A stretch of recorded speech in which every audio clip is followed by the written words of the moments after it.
It's time for the unofficial 40. Soonerscoop.com's very official recruiting podcast featuring Soonerscoop.com recruiting publisher Josh McCuistion. Get your recruiting fix from the leader in Sooner recruiting.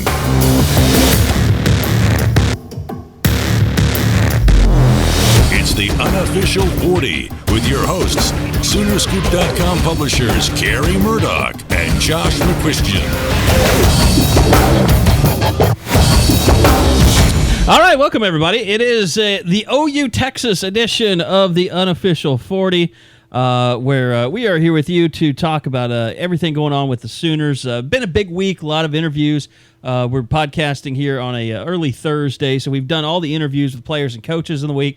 I know Josh has been tracking down recruits that are coming into Dallas this weekend to watch the Red River rivalry, and we welcome in now Josh McCuistion. Josh, happy Thursday to you. Happy Thursday, guys. Eddie Radosevich is in studio as well. And Eddie, how's the anger today? I'm great. I'm ready to go. This is OU Texas week. Does that mean the anger is higher? No. Greater? No anger. Much pleasure and happiness, and ready to get down to Dallas. Joe Duvall is here as well. Joe, do you have like more numbers this week, more stats than usual? I would say probably less stats than usual. I'm going more gut feel today. It's you're like body surfing. You're like riding the waves. Yeah, although that's harder than you think. Someone did ask me if you were the lead singer of ZZ Top because you were sitting next to me at the press conference. Oh, because of the beard. Last week, because yeah. of the beard or the hair, or a combination. Your hair was flowing that day, so it flows every day, I feel like. But the beard, yeah, too.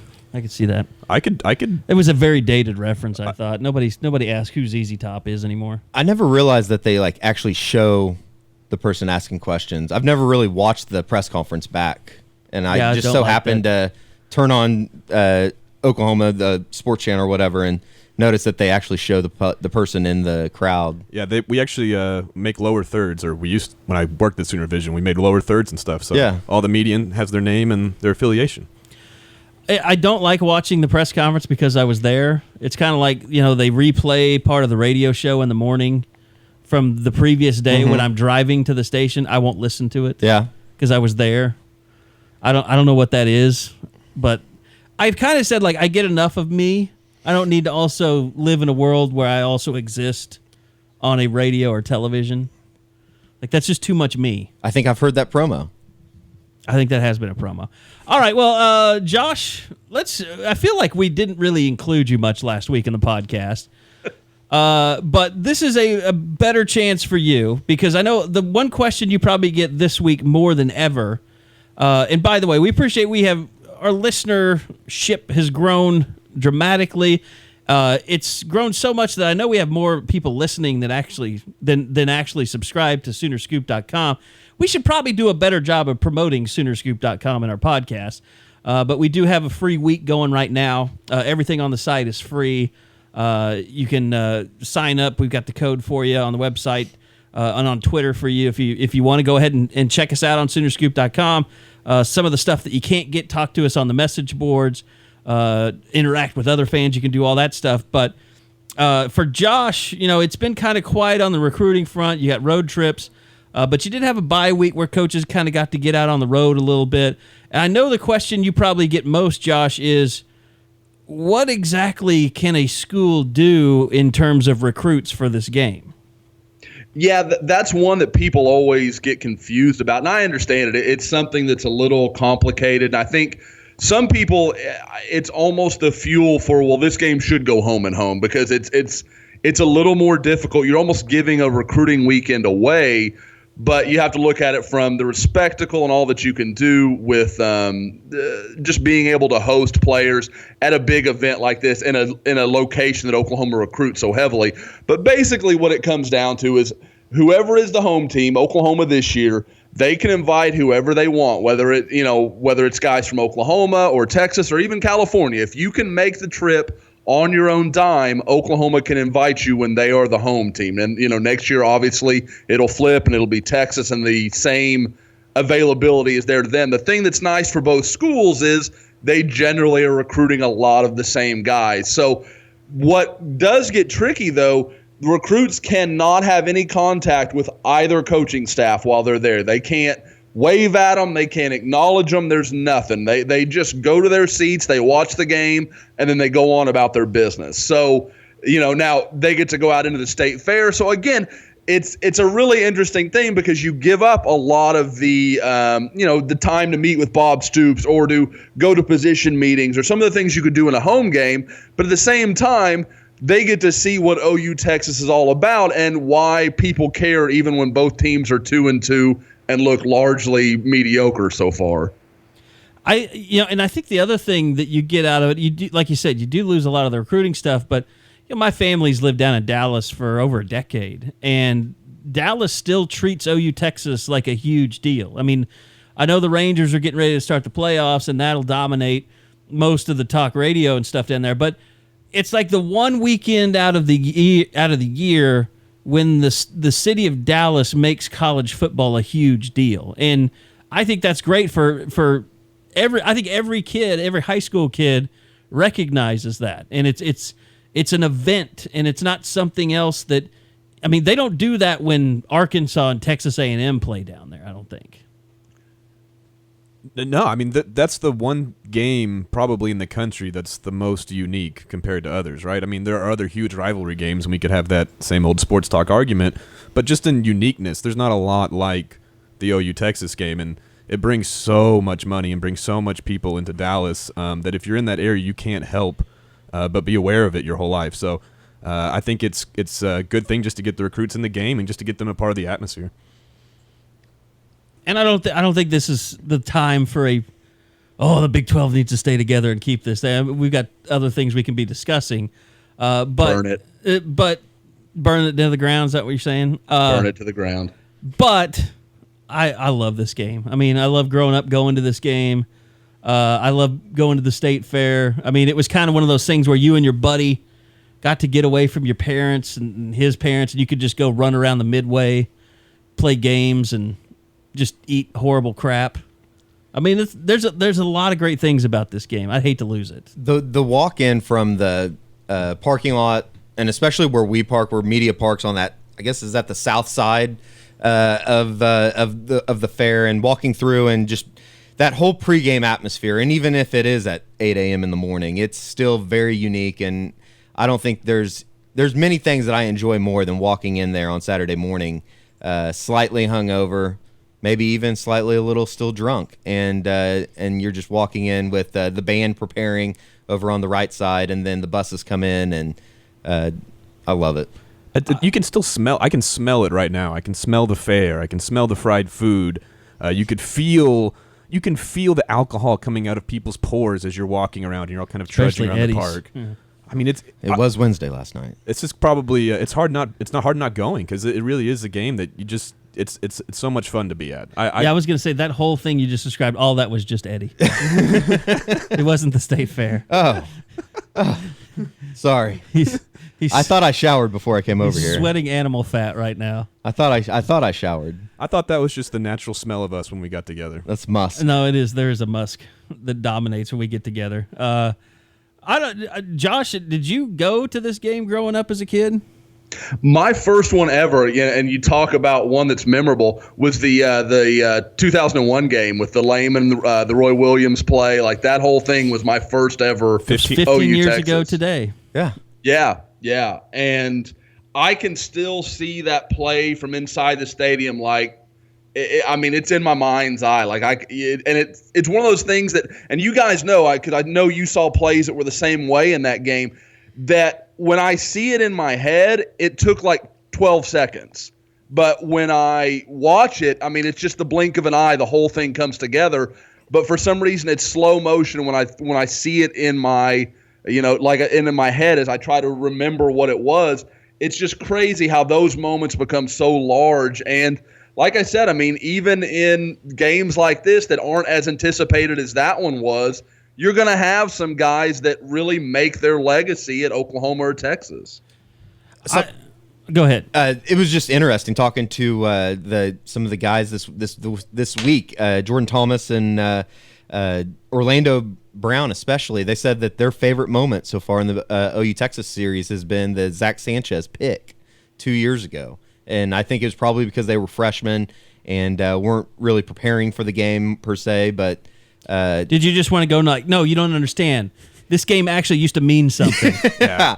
It was just weird that that's their biggest memory from the OU Texas game. I don't know if maybe they saw a special highlight package or something throughout the week, and that's the one thing that stuck with them, or what? I was with you, Eddie. I heard that answer, and I thought, okay. I mean, if that's the memory that you think of with OU Texas, I guess that shows how far it's fallen. Because my first game, I went to 2003, and it was the 65-13 game. I mean, that to me, that's a monumental game. Oklahoma went to number 1 after that. Adrian Peterson was in the stands for that game, I believe, right, Josh? Yeah. Yes, he was, and that was the game that really shifted him. He turned everything around really for him. Now, I will say I want to make a shameless plug here. Anyone looking for a early Christmas gift for Josh, I've never been in the stadium when OU lost to Texas. So anybody wanting to send me up there, just hook up the tickets and we'll find a way up I-45. This isn't the year we need to send you. They're a 10.5-point favorite. They should be able to win it without you. They're in a very familiar position, I guess you could say, going into this game. I mean, to be honest, that is what's so weird about this series, and it validates that point. Like, we are so far away from when Mac Brown and Bob Stoops had their respective programs going at it, and this was a top 10 matchup. This has turned into a game between two crap teams at times, or at least one crap team against one decent team. And it's kind of depressing probably my favorite moment from this is when Damian Williams ran for that 95-yard touchdown, just because he ran right into Eddie's camera, and you had that great shot of Kenny Stills. What was that guy's name? Quandre Diggs? Quandre Diggs. Just leveling him on the side and watching Jay Norvell jump over them and continue to run down the sidelines. That's probably one of my favorite moments. That was an explosion moment where the crowd just goes crazy. And the crowd was just nuts. I remember we had Lindsay Lee, who doesn't work at Rivals anymore. She was taking photos, and she had the crowd she had a photo of us that we had on our site of just the crowd, everybody's arms going up at the same time when he was crossing the end zone. But I say that, and then I think, how sad, like that's the best moment recently for me from OU Texas.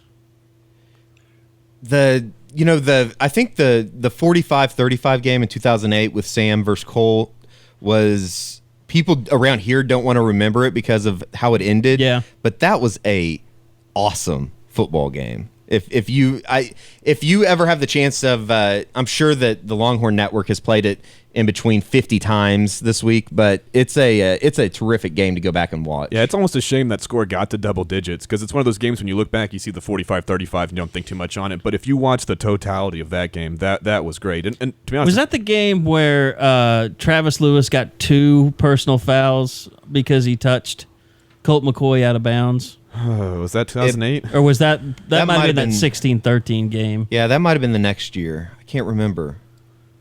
That's one thing I really remember from this series is like Colt McCoy literally going soccer game. Oh, yeah. And just acting like Travis Lewis tried to take his head off when all he was doing was trying to grab his shoulder pad and keep him held up. Yeah.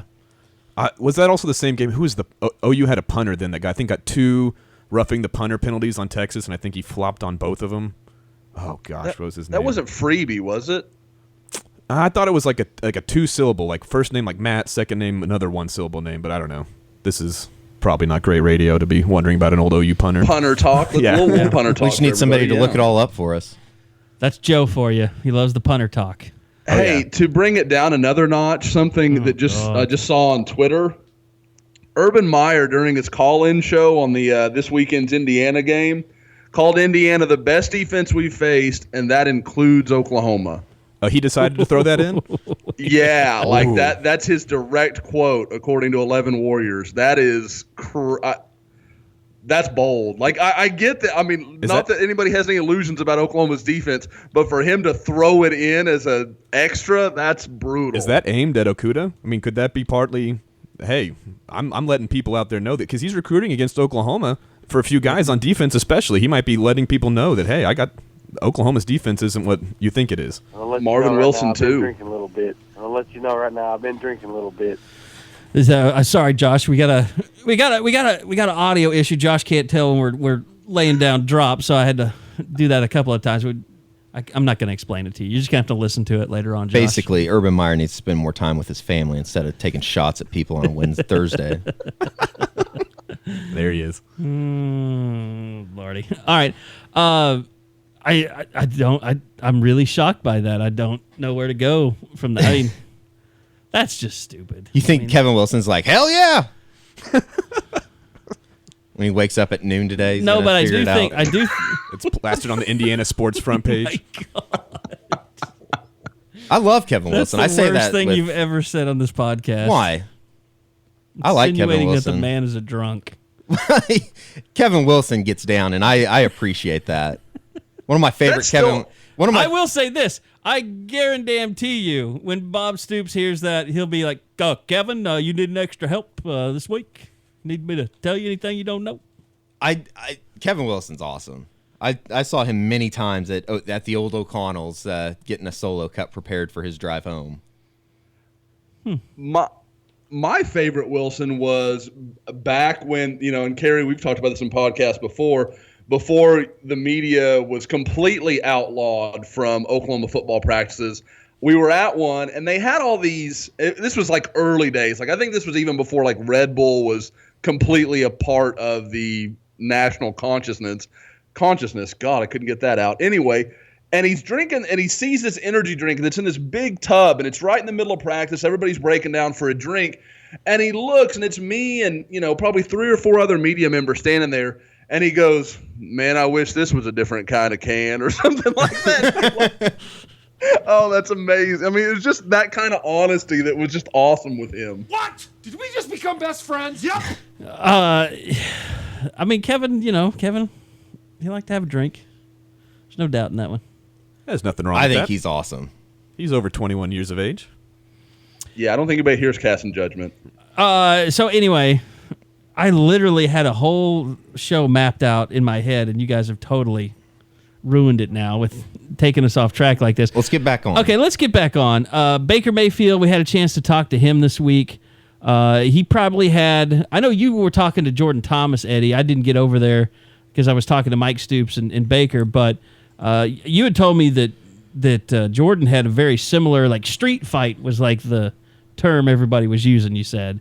Yeah. And Baker was kind of the first to drop that.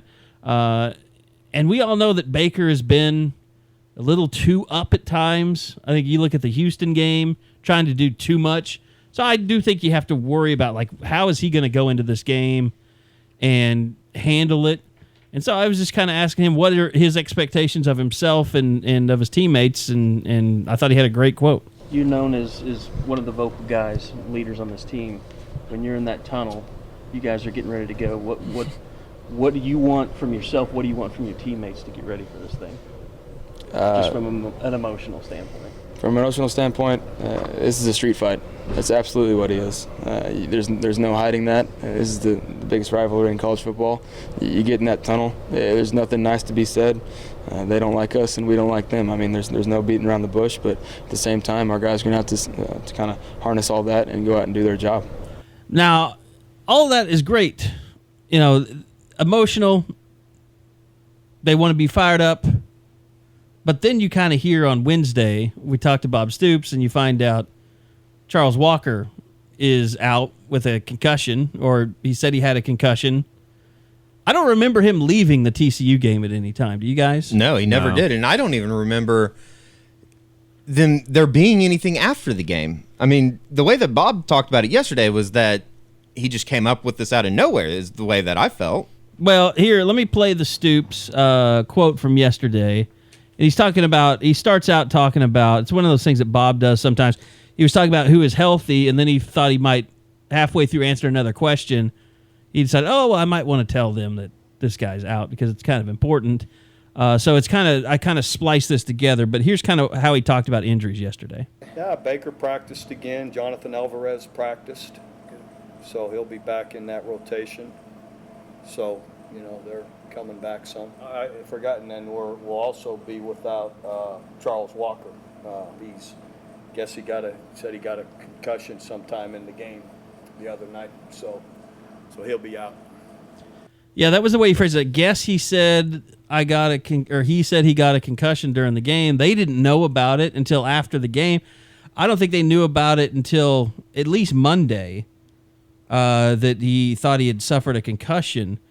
The question that I had in this thing was, okay, did he fail the concussion protocol? Like, if I would have been thinking, like, Wednesdays with Bob, it's a small group of the beat writers. We're told that we're not supposed to ask about injuries, so I didn't really want to dig too much into it, but not having Charles Walker is a big deal in this game. I mean, you're facing, and I know that Chris Warren is out. I know that D'Onta Freeman might have a torn oblique. It might just be an abdominal strain. I've heard all kinds of rumors on what it is, but we don't know if he's good to go. I mean, that's a real problem for this defense now. Yeah, and especially when without Charles Walker. Especially when you look at what they've done the last, I guess, I don't know, has it been 4 years just getting beat physically every play almost? Yeah. And, Charles Walker's obviously one of your more physical guys on the defensive line, and now you turn to a already depleted you don't have Matt Diamond. Tackle. I mean, it's almost like we rotation. need to run it down. Yeah, you don't have Matt Diamond. Right. You don't have Charles Walker now. Marquise Overton's out for the year. Overton's done. I mean, they are really... You've got basically, as far as tackles go, true tackles, you've got Matt Romar, Jordan Wade, and I would include Neville Gallimore. Gallimore can do it, but he can also play end. But those other guys are true noses. And Mike Stoops said we talked to him the other day, he said the team that runs the ball wins this game. And how is this not a huge concern if you're Oklahoma and you're three-man front and you're two guys down? I mean, this has got to be a little concerning. I mean, more than a little concerning. I mean, you're looking at a starting defense at the beginning of the year in the first game, and now they're down 3 starters technically when you look at Diamond, Walker, and Will Johnson, or 4 starters, Will Johnson and then Tay Evans. Tay Evans, yeah. Going into the TCU game, I think everybody was like, well, we don't really know what's going to happen here. Oklahoma's a favorite. I don't know if that's the right thing. But I think they could win. I think Oklahoma could win this game. Then when you start figuring out Will Johnson's gone and the list piles up, you're like, Oklahoma's in a lot of trouble. Like, yeah. I don't see how they can win this game now. And, I mean, this isn't as bad as that. But you have to face facts. This defense is a lot better when it has Romar and Walker than with any other combination. Yeah. Totally agree. I completely agree.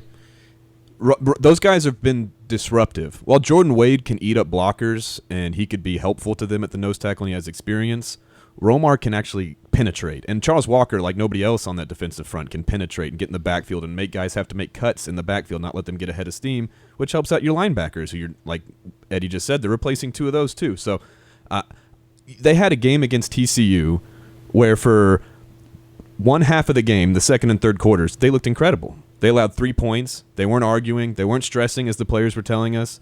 Then they had another 2 quarters, the first and fourth, where they gave up 43 points. That's a half of football that they're giving up 43 points in.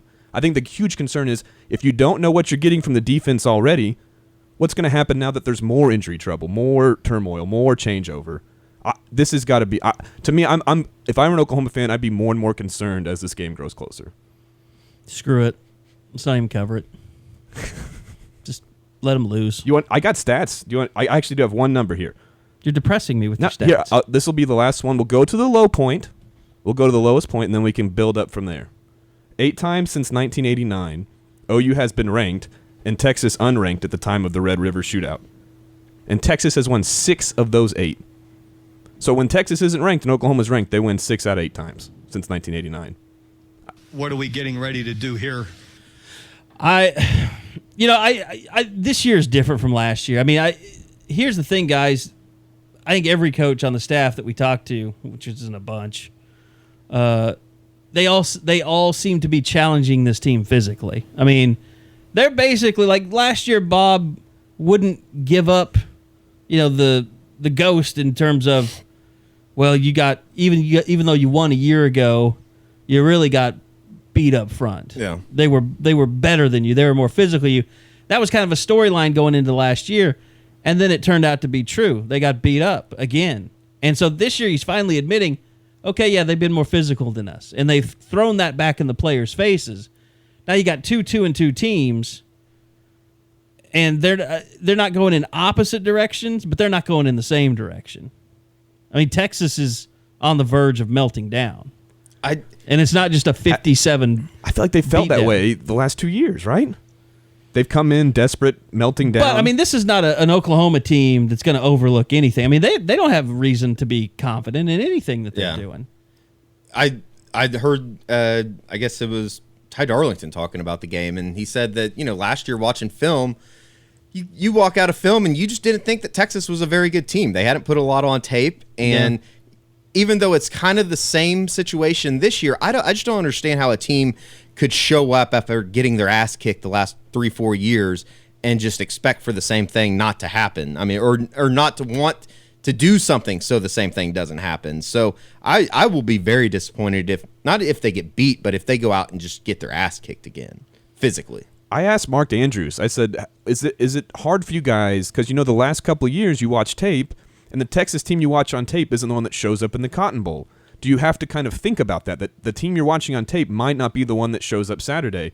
And he said, well, no, we just got to do what we can do, focus on ourselves. And if that's true, I think that's you can't be doing that. You have to assume this is a rivalry game. You can't treat it like another game. And you have to assume Texas under Charlie Strong is going to play with more fire and determination in this game than in other games on film. Here's my one concern about Texas. And everybody is like, well, every time they do something special, then it just turns around to bite OU. And so now they're talking about, that Strong is taking over the defense. Here's the thing that I would be concerned about is it seems like if you leave Texas's offensive coach to their own devices, it's a lot like Lincoln Riley and forgetting to run the football. They forget that you can't just rotate quarterbacks every other play. Yeah. I mean, that seems to completely take them out of their offense at times. And rhythm. When I've watched. I mean, rhythm-wise. Josh, you've probably had more of a chance to watch them than I have. But, I mean, I remember watching the second half of that Cal game and just going, what are these coaches doing, rotating quarterbacks the way they're doing it? I actually think they've done a pretty good job of that rotation. Well, they seem to have kind of a scheme. But at the same time, you're right. I think more – it definitely doesn't affect Tyrone Swoopes. He's just running right, running left, running up the middle. But with Shane Buechele, you're right, because he'll get in a rhythm where they've completed 3 or 4 passes and they get down to maybe the 30, and all of a sudden they get into a 3rd and 2 and they run Swoopes out there, and then Buechele's got to come back on and all the personnel shifts. And I think if nothing else, as fast as Sterling Gilbert wants to run that Texas offense, it takes away that ability to keep that defense on their heels, keep them on the field. You guys can't sub. We're not going to sub.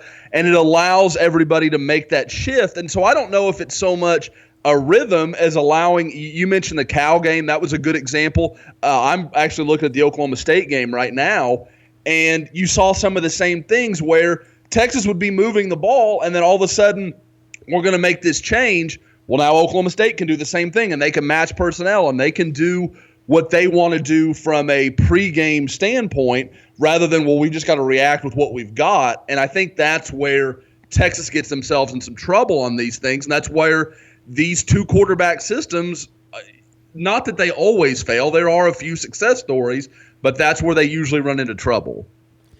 And I think this is one of those deals. I mean, I would imagine you'll start out the way you did against TCU. You have Houghton in for Parker. Parker will be playing Will Johnson's spot. When Swoopes comes in, I think my hope would be that they would bring Caleb Kelly and Capri Doucette in. If that doesn't happen, they better get extra security around the press box and when Mike comes down at halftime and then goes back up, because I could see an OU fan trying to attack him if they don't try and match the 18-wheeler with somebody bigger at outside linebacker. Especially since they watch teams learn how to do that to Blake Bell. That's how teams ended up kind of slowing down the Belldozer, was when OU substituted, they became predictable, and the defense could substitute in their packages. So you would think Mike Stoops would know what to do there. And that is the rule. I mean, when they bring in any player, when they switch any player on offense, now they could try and come up with something and have like Swoopes playing tight end, right? Motion him over, and then motion him into the backfield and have Buechele split out wide. But you're losing a guy there. I mean, it's not as effective. But basically, what they've been doing is Swoopes comes in, Buechele comes out, and when that happens, the referee stands over the ball and has to give the defense a time to match up. So. Yeah, they better have a package that they're going to switch. I think it would be asinine to try and say, yeah, we're just going to leave Stephen Parker and Khalil Houghton in there. Well, if they do that, I will be publicly calling for the firing of Mike Stoops on Monday. I'm with Eddie. That's fireable. To let it happen twice, it shouldn't have happened once. And to let it go twice, that's abominable. That's awful. I mean, after the Ohio State game, Mike even said that they should have matched up better with that. And it was almost like he was admitting that fact. And when he admitted that, it almost, it's like, how do you not figure that out at halftime? I just don't. How do you not? That's one of those major question marks that you that I think everybody has, even the fans. I think that's what has been so frustrating through the first 4 weeks is that the changes that aren't made are ones that I feel like you would make if you were playing NCAA 2000. That's where the normal people comment that Mike made really started to rub people the wrong way, because I think most fans would admit that they don't know as much about the game as coaches. They get that there are so many play calls and adjustments and formations that they don't know all the vernacular. They don't know how to do all that. But there are some things where fans aren't stupid. There are some things that can be common sense, and there's some things that someone in the stands can look at and say, if you're going to keep doing this and it's not working, then you're wrong, because you have to make a change. You have to see what's worked against you in the past and make a change. On the flip side of that, I almost thought that Parker playing the nickel and Khalil Houghton playing safety worked out on Saturday against TCU. I don't know. It could have been different. Just being down on the sidelines, it seemed like everything went well. From above, was it as good as I thought it was, I guess, is my question. Yeah, I mean, second drive of the game, you get a pick. I thought Emmanuel Beal was good. I mean, he's the biggest question mark I think you have in this game is when he does have to, tackle Emmanuel Beal or Tyrone Swoopes in the hole. How does he do? But you know what? If Dominic Alexander were still here, he was an undersized linebacker. Yeah. I mean, they haven't had big linebackers in there for a long time at Oklahoma. Yeah. Well, and I think Jordan Wade told you on Tuesday, Joe, was the fact that when they go with the 18-wheeler and put Swoopes in there, there's not a lot of people in the country that can probably just bring him down by himself. You're going to have to gang tackle. You're going to have to get everybody swarming, and it's going to need to be a complete team effort, I guess would be the best way to put it. Yeah, I mean, they're going to have to gang tackle him, and Jordan Wade said that. I think everybody we talked to about the 18-wheeler said that you got to get everybody on him. You got to play physical. But now you wonder Texas has thrown with Swoopes in the past. They haven't really done that this year. Is that something that maybe Oklahoma can come out too aggressive against the 18-wheeler and Texas counters with the pass? I don't know. It's easily possible. All right. I want to talk about something here. Had a chance to talk to Bob Stoops. I know, Josh, this is something that has your interest just from and pretty much everybody in the recruiting world's interest. NCAA proposing new legislation, a 10th assistant coach, putting some limitations on satellite camps, which to me says there's no. I don't understand how you'd even classify them as satellite camps. And then probably the most controversial, having 2 extra signing days, one in the summer and one over the holiday break, basically, along with your regular signing day. And here's Bob Stoops. Asked him about it the other day at practice, and Josh, we'll relay some of this to you as well. I'm sure you've been putting input on it, throughout the offseason and stuff, but I don't know if you saw the NCAA announce today that they're going to look at adding a 10th assistant, scaling back on satellite camps, and what was the other thing? 2 signing days. When's the second one? In December? June, the 1st, and then December. Last Wednesday of June. It still coincide with that JUCO signing. Yeah, I know you've been. I'm not much for the June one, but for the December one, I'm all for. And I like the other rules. Anywhere to we've got a lot of kids to keep up with. You get a 10th assistant. As a positive to keep up with all the players, and and getting a hold on the satellite camps, I'd be all for that as well. Any idea where you would use your 10th assistant? What grouping? Thought I had Texas here in a couple of days. I'm not thinking about where I'm putting my 10th assistant right now. Screw your question about where I put the 10th assistant. No, but he should have said, "Well, it depends when Mark gets fired." Oh my God, he's heating up. Josh, that was a joke. Bob talking about, he is for the 10th assistant, which I don't know why anybody wouldn't be. I mean, other than athletic directors that don't want to pay, another $250,000 to somebody every year.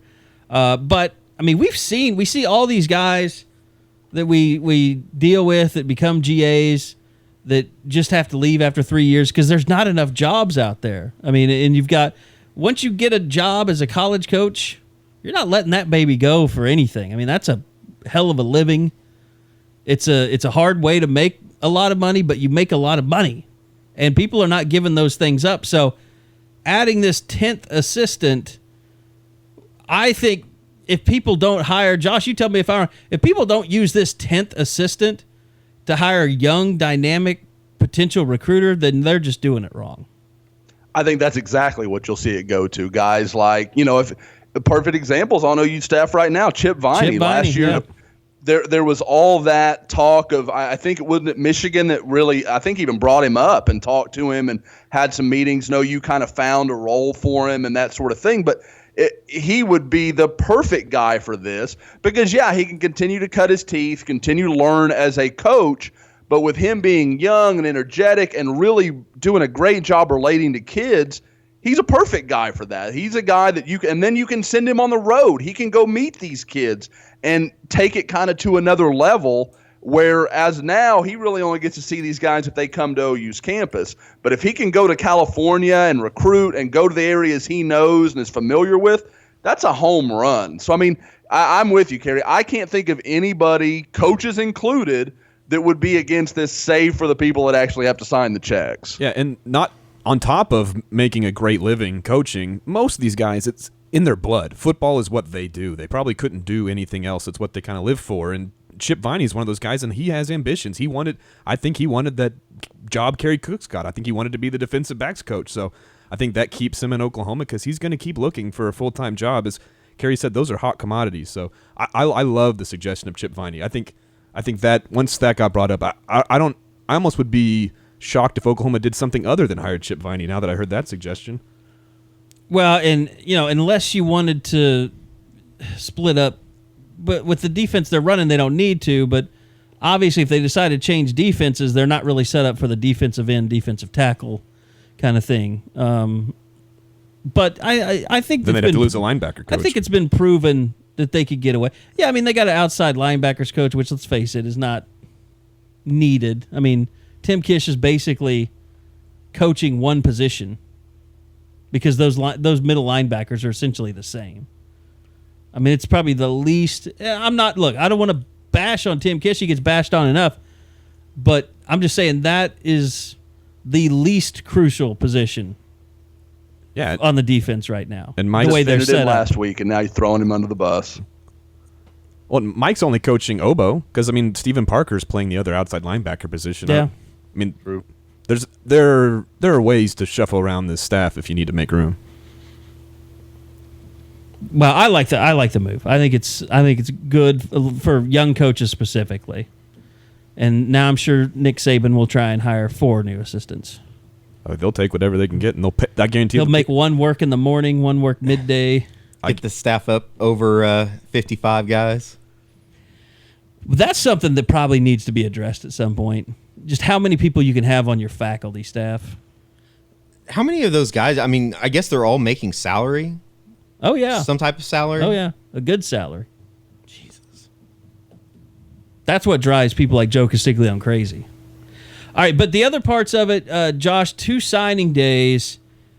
Have you seen one single coach that's come out and said, yeah, I like that idea. That's a good idea? I haven't. I think it really started with right when this talk, it became clear this was going to become a vote and they were pushing it, or not pushing it through, but pushing it forward, was Urban Meyer came out and was like, no, I'm against this. I don't like it. And I understand that because Urban Meyer recruits a ton out of the South, especially in Florida, and he doesn't want those kids to have a chance to sign with, whether it's Florida State, or maybe a young project that he likes that would sign with Central Florida or someone like that. He doesn't want them to travel to those schools, commit, and sign before he can get them up for an official visit to Columbus. Like, I understand his thinking there, but at the same time, the committable or non-committable offers have become such an epidemic. You end up with kids that don't really know if they have an option or if they don't, and then they end up trying to commit to a school, and then they focus on a school that is not really there to them, but there's no way for them to know that because the coaches are not going to be like, look, we're not really, taking you right now until they have to. So until a kid commits, they don't have to say, hey, we can't take that. And right. So you get these situations where these kids get stuck and the verbiage gets real complicated. If you can allow kids to sign, I think it may only make a difference for 5 kids out of 100, because maybe 5 kids out of 100 at that point in June or July really know what they want to do. But if they do know, let them sign. And for the kids that don't, what does it change? What does it affect? It doesn't change anything. They can still go through the process the same way they always have. So you think that the June date is probably driven by a lot of the smaller schools? Absolutely. That don't want these big schools to be leading people on, basically. Well, and then there's that. And then you look at a guy like Levi Draper or Robert Barnes in Oklahoma's class. And I know everybody's going to say, well, Barnes is talking about a Texas visit.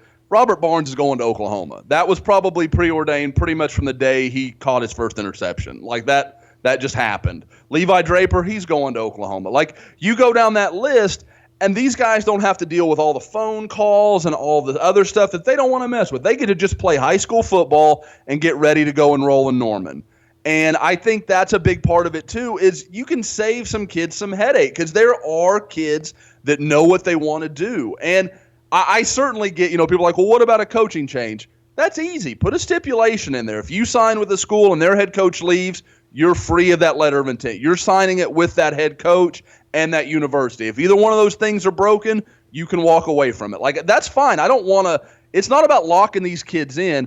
It's about forcing some honesty and some clarity and some transparency in recruiting, because these kids just get overwhelmed and confused.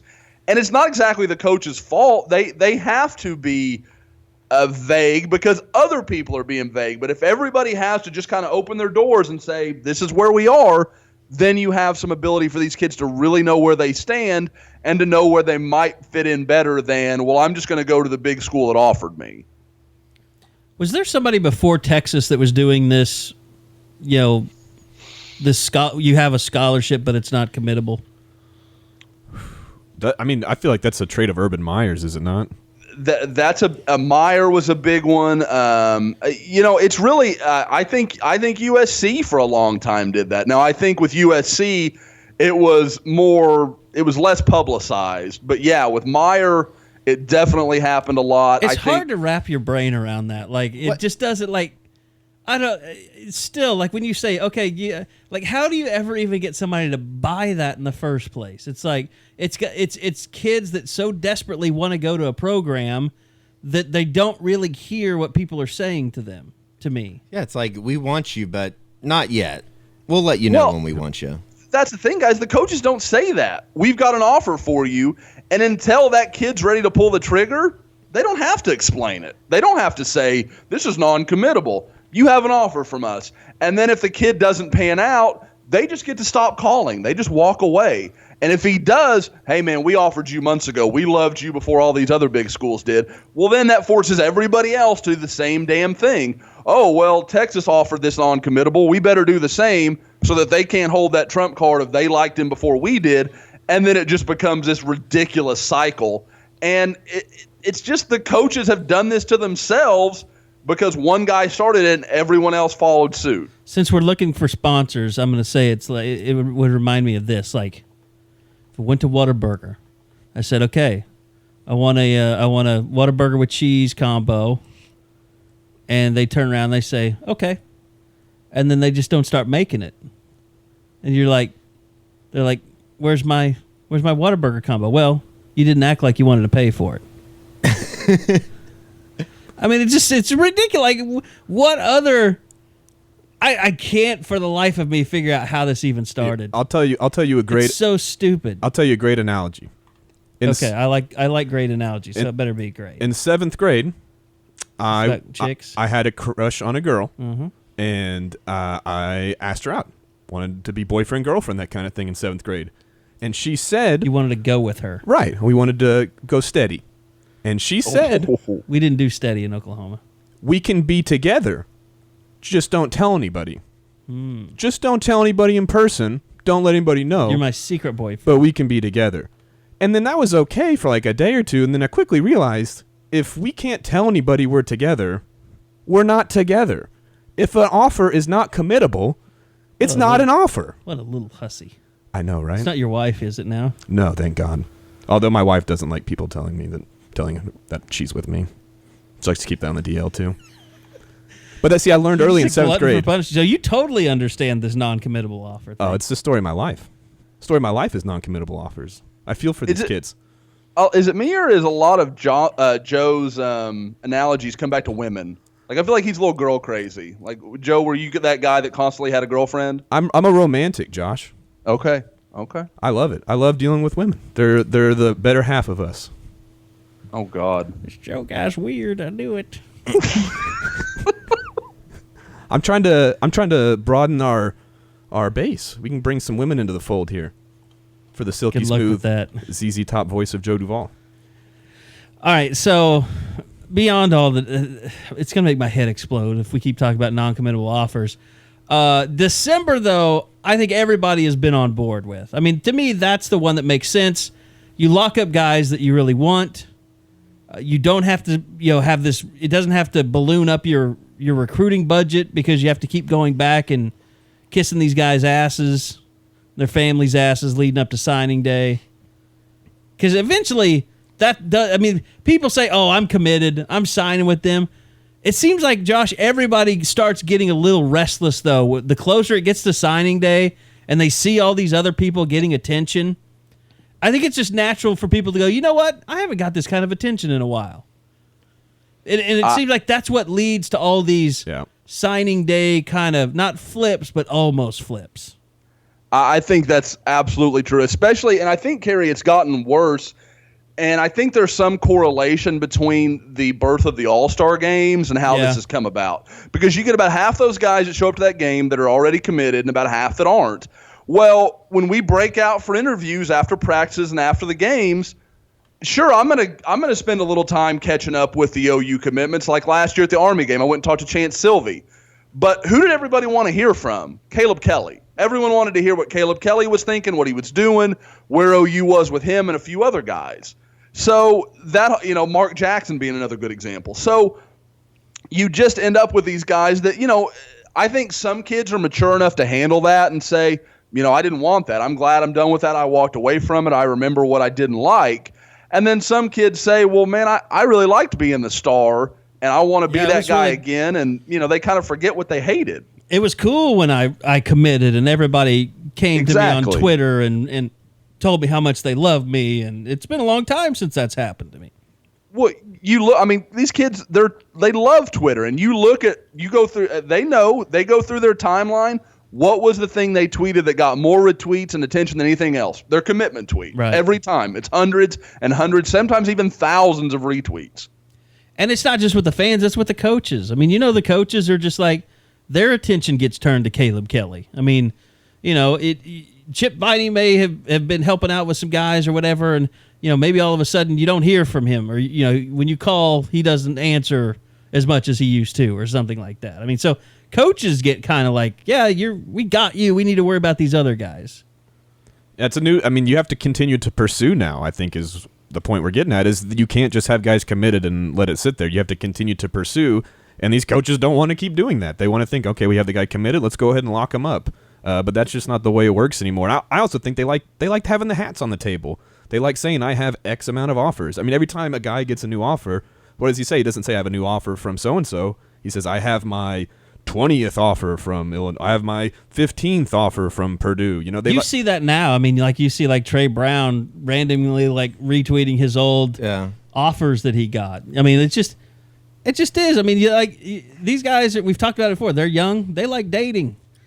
Sometimes you settle down too early and you realize that you actually liked dating. I think I just realized I hate high school kids. It's been me the whole time. Somebody was asking me like, "Oh, did you check Twitter during the debate?" I said, "I don't know. I follow like 500 high school kids. Like, what? My Twitter's going to be worthless during the debate." Yeah, I don't think they're watching. Yeah, I'm not going to get a lot of takes on Tim Kaine. All right. Last thing, satellite camps.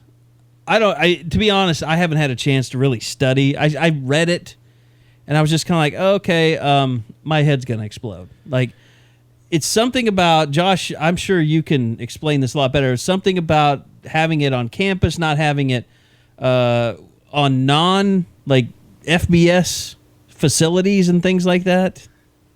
Yeah, I think you said it perfectly earlier. How is it a satellite camp then? Like, I don't understand. Now, the only thing I can think what they're talking about is if, say, and again, I need to read the verbiage just right because maybe I'm still misunderstanding it, but is if Oklahoma can do a satellite camp at Sam Houston State, rather than doing them at the high schools, they have to do it at Sam Houston State or at SMU and things like that. And, don't get me wrong, that still has some validity and I kind of understand it. But at the same time, I think the NCAA sometimes forgets when these schools hire out these high school stadiums, that's a big bunch of money for that high school. Like when Mesquite gets to host OU and Sam Houston State and everybody every year, that's thousands of dollars into that athletic program to use that facility for the day. And does Sam Houston State need to do that? No, they want to go out and see guys at other places too. So that feels like something that it's just too much. Like I agree completely that Michigan with the 37 satellite camps, that's crazy. There's no need for that. It's total bull. It's a publicity stunt. But if you want to say, schools can be part of 6 or 7 satellite camps, they have to do it within a 2-week period or whatever, I'm good with that. I think that's great. I think everybody here knows I'm a big fan of the satellite camps. I think it helps kids that sometimes might get overlooked and really helps kids figure out where they belong. A kid will go to one of those camps in Mesquite and be like, this is a guy committed to OU and he's better than I am. Maybe I need to talk to Sam Houston State and show them a little more love. And I think it helps kids figure out the hierarchy a little bit. And also, again, you get some surprises sometimes too. So I think it's a really good thing, but it does need some limitation. I think this is overstepping what's needed. Isn't there like 10 days that they have to all be in too? Within 10 days. I guess that's kind of cool. Don't have to stretch it out all summer, but it's cool for us. Yeah, I guess that's what I'm saying. Here's the other thing too. Like, okay, you've got a satellite camp at Sam Houston State versus a satellite camp at Mesquite. Like, the one thing about it is so convenient to have it at a high school field. Having it at a college campus is a hassle. I mean, you could get people in and out. Families can get in and out, sit in the stands, watch their kids, get the coaching. Yeah, I mean, I had no problem with it being on high school facilities.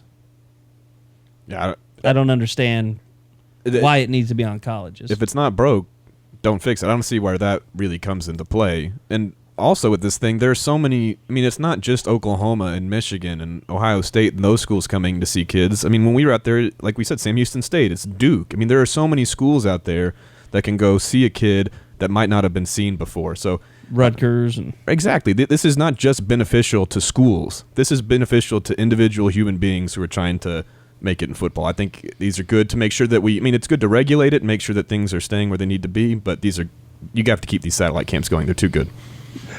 Something I do want to add, I was kind of reading through a story here.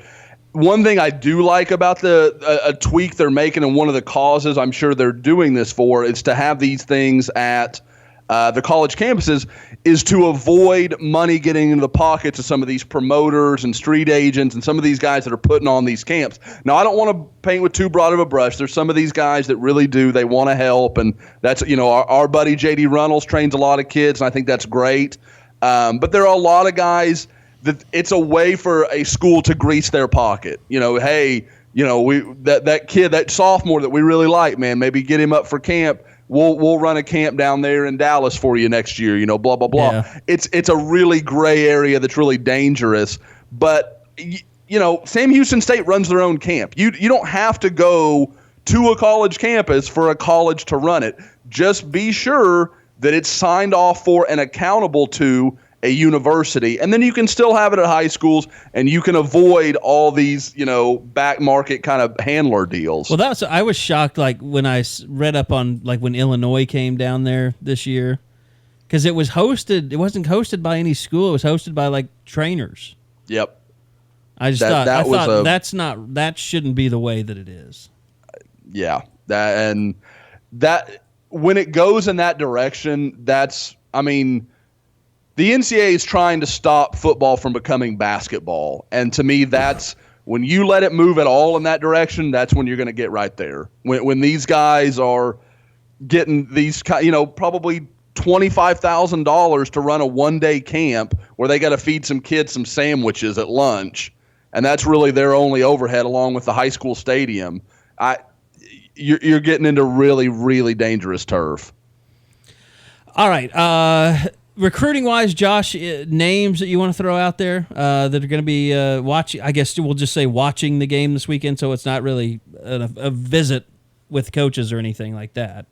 I think a few of the most interesting are Kobe Boyce, the Texas commitment. He'll be there. Joe talked to him earlier this week, and I'll let Joe kind of talk about where he feels like Boyce is. But to me, one of the bigger ones is Calevon Shashawn from Galena Park North Shore, the outside linebacker that's kind of been on again and off again with OU. He'll be there. I think it's a big opportunity because a lot of people think Texas has made a big move for him. So if Oklahoma can go out, win the game, and give him some impression that they're back to moving in the right direction, I think maybe they can move back to that spot where they almost landed his commitment just before the season. I would say a similar point to be made for Kobe Boyce. I think this game means a lot. I think Kobe Boyce is going to go into it looking for assurances from the Texas end. Show me that Charlie Strong, you can run a defense. Show me that it's going to be stable. Show me I can play there. And from the Oklahoma end, he's legitimately flirting with the idea of Oklahoma, Kobe Boyce is. And I think he wants to. I think there's been part of him this whole time that wants to be a part of that Sooner Squad 17. He likes those guys. He likes the idea. But he's been committed to Texas for so long, he has to get something to completely detach him from that notion. And if OU comes out and has a strong performance, the defensive backs play well, maybe they get a few interceptions, I think that really starts to make Boyce consider making the flip to OU. Two other guys, and we'll talk about commitments.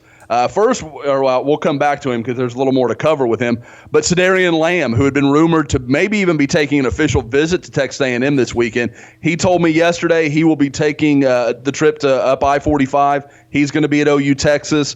I know talking to some people around Norman, they seem pretty comfortable with where he is. I think he's one of those guys that's just not going to ever quite shut the door. It's kind of like what we talked about earlier, Carey. He likes the attention. I think Cedarian likes that. Unbelievable. And he likes, I think the part where I can understand it is the visits. Like going to take an official visit to, any school where they're going to treat you great and you eat great food and all that sort of stuff.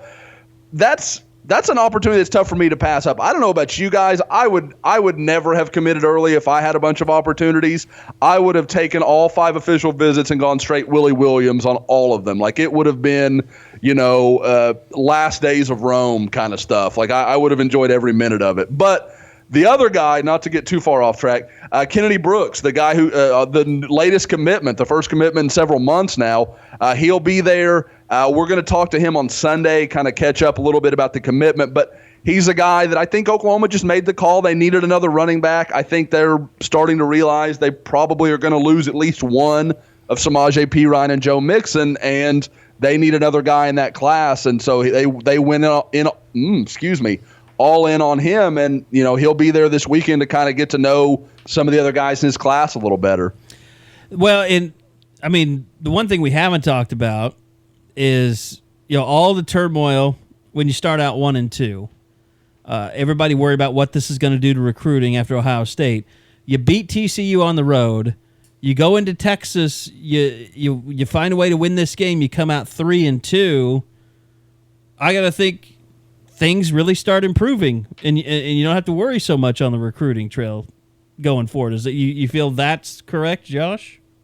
Oh, absolutely. I mean, you kind of watch what these guys are doing, and even in the last week, you've seen positive moves as far as how everybody's looking at Oklahoma, and obviously picking up a commitment from Kennedy Brooks, one of the most productive running backs in the state of Texas over the last year. I think, for people that don't realize, Brooks last year ran for over 3,500 yards, which puts him top 10 all-time seasons in the state of Texas, which is just staggering when you think of all the great backs that have come out of Texas. So that's a big deal for Oklahoma, and I think you will. I think you start to see, as you look at that schedule, Oklahoma obviously has Texas this weekend, then going to bring Kansas State in, go to Texas Tech, and then you look at it, there's a couple weeks where Oklahoma probably can kind of catch their breath if you talk about Kansas and Norman. And I think that trip to Iowa State's a little trickier than most people do, but that's a game OU should win. So then you get to go down to that final 3, which is, again, another tough stretch in the Big 12. But that Oklahoma gets through this weekend, they've got to feel pretty good about what the rest of their schedule looks like. Josh, you said in the past that due to Oklahoma getting their 2017 class kind of so put together early, get the skeleton of it made early, they could focus on 2018 a little more. And I'm kind of curious about if they're able to do that still, and also particularly the Moore brothers. What's the deal with them? They told you they were coming. I think they've told other people they might be going to A&M Tennessee. What's going on there? Well, the last, and there was a report, you're right, that they were going to be at A&M in Tennessee this weekend, and that's always tough. We talked a bit about it, when this OU Texas game was the pinnacle game in college football, really, in its year, and it's given week. And then now it's not even the pinnacle game in the state of Texas. So Oklahoma's had to fight a lot of guys that were going to visit A&M. Marvin Wilson will be at A&M. So there's a lot of that where this visit list is not as great as it normally might have been just because of so many guys going to College Station.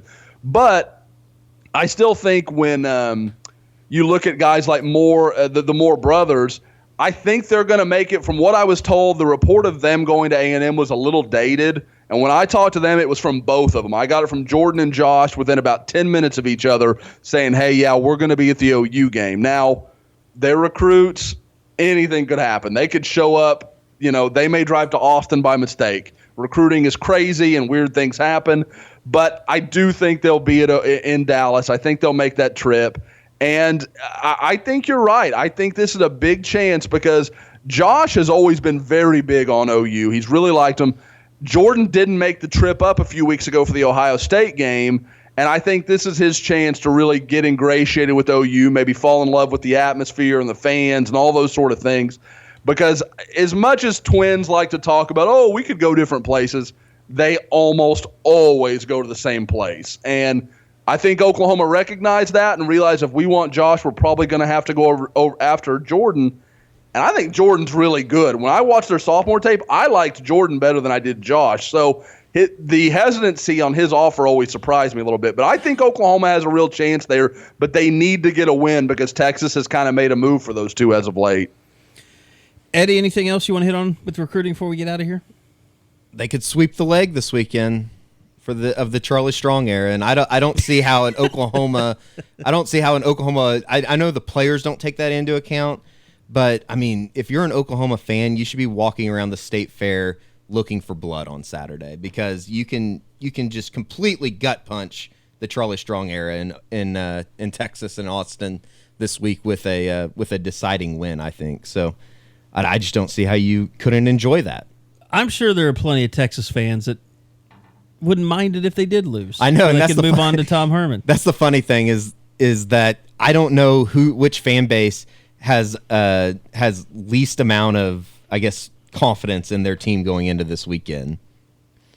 Yeah, I mean, Texas is desperate, And to be desperate means you're going to be unhappy. You're not going to be sure what's going to happen. You might be wanting your coach to be gone. But when Texas has played desperate, Oklahoma's lost. So Oklahoma can't be feeling too great about this game either. So this might be one of those games where the fans get along great before the game. Everyone's just kind of laughing and happy because both everybody's sharing tickets. Exactly. Tickets are going like wildfire. Beers are being drank by the dozen. So I think it's going to be a friendly atmosphere because of I'm doing my Q&A on Orange Bloods right now, and like there was a question. It was like, what are the strengths and weaknesses of OU? More precisely, how is Tom Herman going to look in burnt orange? Like, I mean, like they are that far into it. Like they just want. I want to ask them at the end of the thread, like, do you guys actually want Texas to win this game? Because I don't get that feeling at all. And I've done this chat for years on Texas, and I've never seen it like this. They're probably mad at OU more for Texas beating them last year. They're probably looking back at that saying, OU, what are you doing losing to Charlie Strong? Now we had to have him for another year. And OU could do it to him again. Josh is he is able to interact on Orange Bloods because he is the diplomat of the site. I think I burnt the bridges a long time ago of being welcome at Orange Blood. Yeah, Sukamel and I kind of have that role. Like, we have to be the nice guys. And see, I get along with. I talked to Sukamel this morning. I know you do. He's doing something that we did a little Q&A that I did for him for their site, but. And look, I have no problem with Ketchum. I've actually like retweeted him a little bit here and there. McComas is my boy. I can't say that Ketchum doesn't have a problem with me, but yeah, it's been a little rocky. There's been some Red River rivalry there. Yeah, our business, Sukamel and I's business life partners don't get along very well. So it's a rocky relationship sometimes between OB and Sooner. I thought about calling Ketch and just saying, should we do a podcast? Oh, that would be amazing. But then I didn't. We'll save it for when these programs are back on top. They matter again. Yeah, when it matters. So I will say this: the strangest thing to me, and I told Eddie and I were talking about this the other day. The strangest thing about Texas right now to me is that, and I know we said his name so many. What did we settle on? D'Onta Foreman's? Is it D'Onta, or just D'Onta? I think it's D'Onta. I think that's right. But I always thought that was right, D'Onta. That's what I say. But it's just so strange because we're familiar with Armani. He was committed to Oklahoma. I remember going down to the Houston camp because that was the same camp that Samaje Perine was at. But it's just Deontay's become the better player. I mean, there's nothing wrong with Armani. He's a punt returner. He makes nice plays for him. But Deontay's like, who saw that coming from that kid? Nobody. He was the throw-in. I love to talk about, I didn't like this guy or I like that guy and I disagreed with OU, and I certainly love it best when I get it right. But he was a guy OU didn't have interest in, and I was like, I agree completely. I didn't see it with him. I think everybody at felt all. that way. And when Texas offered, I was like, it's to keep Armani happy. Like, that's what it looked like. The problem with Armani in high school still exists today. The kid can't catch. Like, he just can't. Like, as explosive as he is when he actually has the ball, it doesn't matter if you drop 3 out of 10. Like, I mean, it's just he's brutal catching the ball. He had a drop last week against Oklahoma State. Seems like D'Onta is one of those. D'Onta, what do we decide? D'Onta. The Foreman, the running back, is I guess what we'll say. Yeah. It just seems like he has that internal, just pissed off fire that he's always been the underdog. He's always been the guy that's forgotten. Big and physical. And fast now it's kind of taken over. He's definitely a guy that.